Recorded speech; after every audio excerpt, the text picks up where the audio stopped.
Maraming tanim, maraming bunga, pero walang kita. Sa episode na to, malalaman mo kung bakit ang ibang nagtatanim ay kumikita ng libo-libo bawat linggo, habang ang iba'y namumroblema sa binta. Ang sagot? Wala sa dami ng bunga, nasa plano ng pag-ani at kung paano ito ibibenta. Hello ka farmer, once again, welcome back dito sa DDT Nature Farm.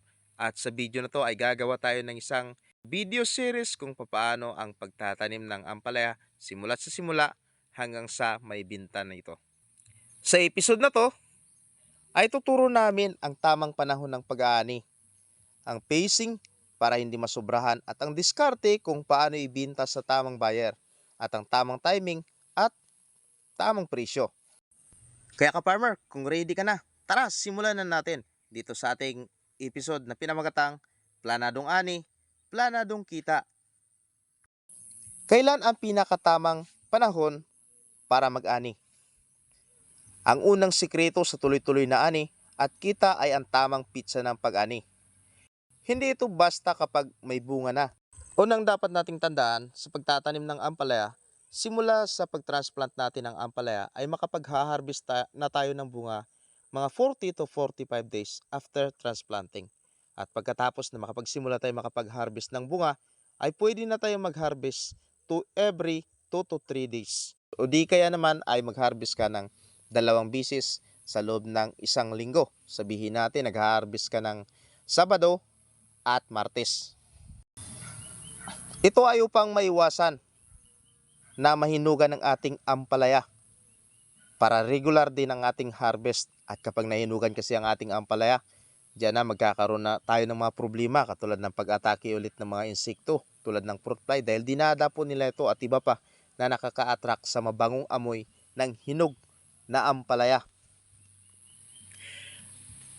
Pagdating naman ng 75 to 90 days, ito na yung highest yield ng ating mga ampalaya.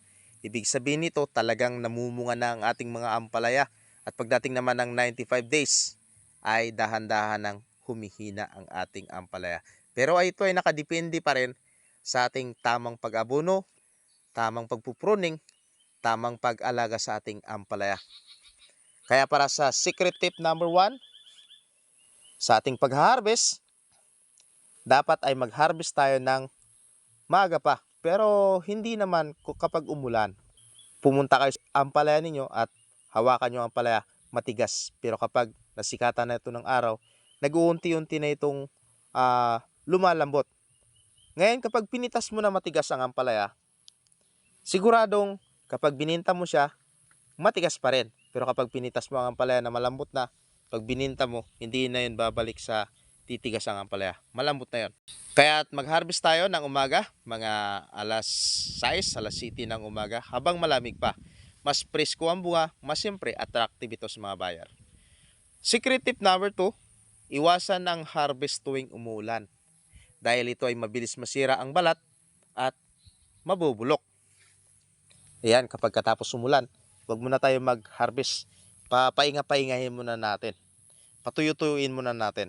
Sunod ay strategy para hindi sabay-sabay ang bunga. Meron naman tayong strategy para hindi sabay-sabay ang bunga. Kung sabay-sabay kasi ang tanim natin, sabay-sabay din ang pamumunga. At kapag sabay-sabay ang ani sa iba, bumabagsak ang presyo. Naranasan na natin yan, ano?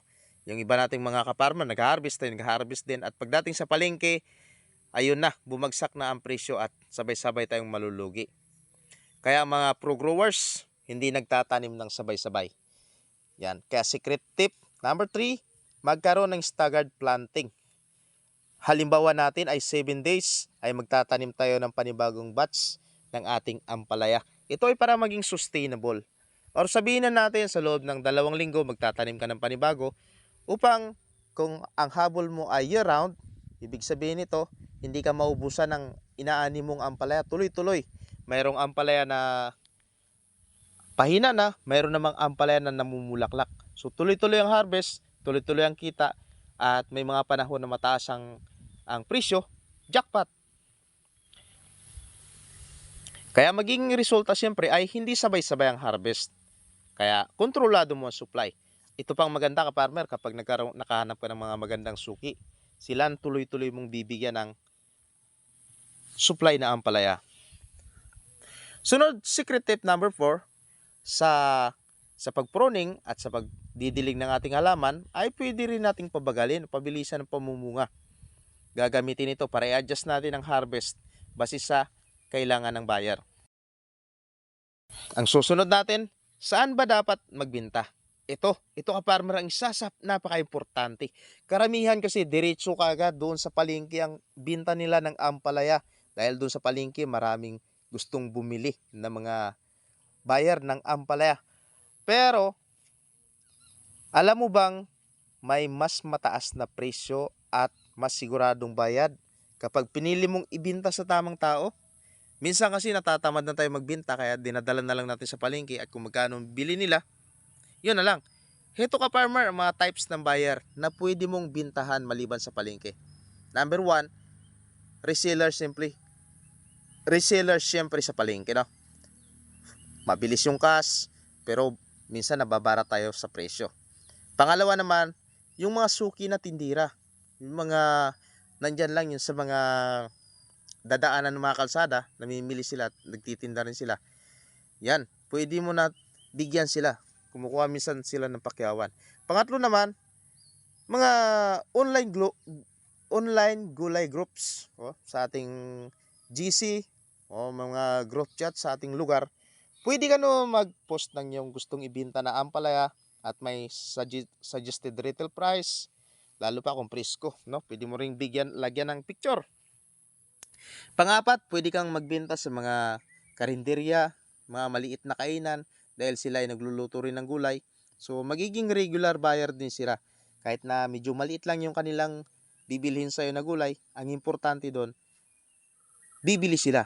At panglima, siyempre yung big buyers. May mga nasalihan ako ng mga agriculture cooperative na kung saan sila ay mayroong mga contact ng mga resort.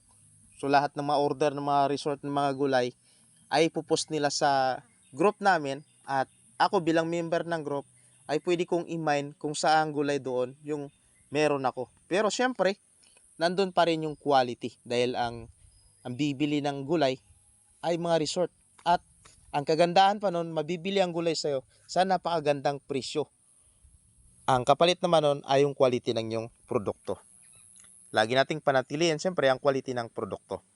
Kaya ang secret tip number 5 natin ay pwede rin maglaan ng 5 to 10 kilos bat harvest natin sa ating mga suki group. Pero ka-farmer, kung halimbawa maliit lang naman ang hina-harvest mo no, sa likod ng iyong bahay, pupwede mo na itong ibigay sa mga suki mo, sa mga nanay, sa mga tindira o sa online buyer. Pwede mo ring i-post ito bago mag-ani. Kailangan lang ka-farmer kapag magpo-post ka sa group chat, huwag ka munang mag-harvest. Halimbawa, bukas ka mag-harvest, ngayon mag-post ka na mayroon akong tinitindang gulay na ganito para sila ay makapagpa-reserve sa'yo at malalaman mo kung ilang piraso o ilang kilo ang bibilhin. Sunod tayo, secret tip number 6. Gumamit ng simple gulay orders form. Ito, napakaganda ka farmer, lalo pa kung regular ka nang nagbibinta ng gulay online. Ito, kapag kinlik ka ng bibili sa'yo, matik nagre-response siya kung ano yung gusto kung ano yung gulay available mo, yon. Automatic na kaagad yon. So magkakaroon ka ng system sa pagbibinta mo ng gulay. Sunod na natin yung smart pricing at diskarte sa presyo. Ito na. So alam mo na kung saan ka bibinta, ngayon aalamin mo na kung magkano ang binta. Hindi porket mura ang palengke, dapat sabayan mo na kaagad doon. Ang tunay na diskarte ay i-maintain ang quality para makakuha ng magandang presyo. Kaya ang secret tip number 7 natin, magpresyo batay sa kagandahan, sa quality, sa laki ng mga bunga. Huwag ibinta ng sabay-sabay ang malaki at maliit. Pwede natin ka-farmer i-sorting yung malalaki at saka maliliit, no? Siyempre kung medyo malalaki, magaganda na klaseng gulay, medyo mahal siya. Sabihin natin siya ay nasa class A at pwede mo na siyang ibenta ng mga, palagay natin, 100 per kilo. At yung class B naman, siyempre medyo hindi hindi siya kasing ganda ng class A, gagawin na lang nating 80 per kilo. So walang tapon. Lahat ay may ibibinta mo. Kaya ang secret tip number 9 natin, ilagay sa plastic crate o basket, no? Huwag sa sako lang. So para gusto mong tumaas yung tingin sa'yo ng buyer, gusto mong tumaas yung tingin ng quality sa mga tinitinda mong gulay, dapat nakalagay din sa magandang lalagyan, no? Kung halimbawang mayroon kang timbangan, per kilo mo na kagad bago mo ibigay. Yun. Kaya hindi basta-basta presyo-presyo lang kagad. Kailangan presyong may kasamang diskarte, no? So, kaya yan mga ka-farmer, yan ang sikreto sa matagumpay na pagtatanim natin ng ampalaya. Hindi lang pala sa pagtatanim, kundi sa pagplano kung paano natin to ibibenta. Kung susundin natin ang mga tips na to, tiyak na meron tayong kita tuwing linggo. Kaya ka-farmer, dito sa video na to ay pangalawang bisis ko na pagbibenta ito ng gulay. So, ilang piraso lang naman ang puno ng ampalaya dito sa gilid ng aking bahay. Yun. Kaya ka-farmer, maraming salamat sa inyong panunod sa ating video. Ang susunod na episode ay tuturo ko naman kung paano ang tamang pruning secrets at vine training para dumami pa ang bunga ng ating ampalaya. Kaya i-like mo na ang video na to kung nakatulong sa'yo at i-share mo rin sa iba nating mga backyard grower.